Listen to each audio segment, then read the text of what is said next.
On peut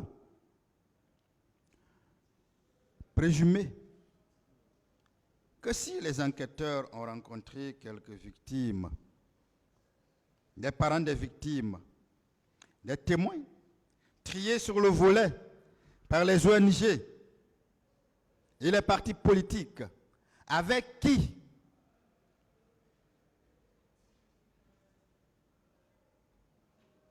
ils se sont convenus d'une méthode de travail,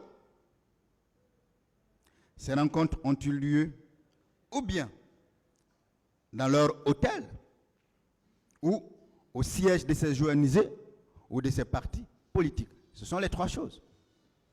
Ou en Guinée, où ces enquêteurs ont été logés, et c'est bien dans des hôtels, ou c'est au siège des partis politiques, ou c'est au siège des ONG, puisque c'est avec eux qu'ils ont convenu d'une méthode de travail, pas avec le gouvernement.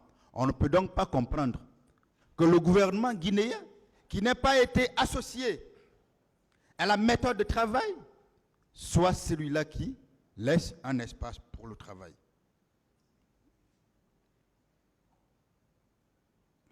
Pour préserver, Monsieur le Président, Messieurs les assesseurs, les preuves matérielles,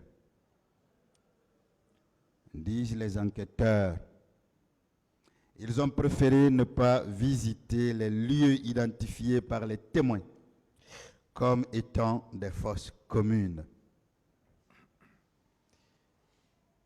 Ils ont un mandat de l'ONU pour établir des faits.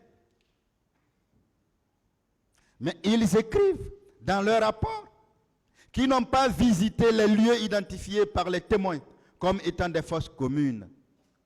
En réalité, parce que ces lieux n'existent pas, ces lieux n'ont jamais existé.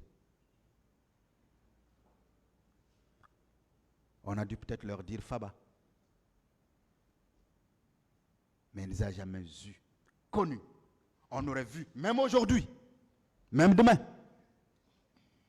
Mais chacun sait qu'il n'y a jamais eu de fosse commune.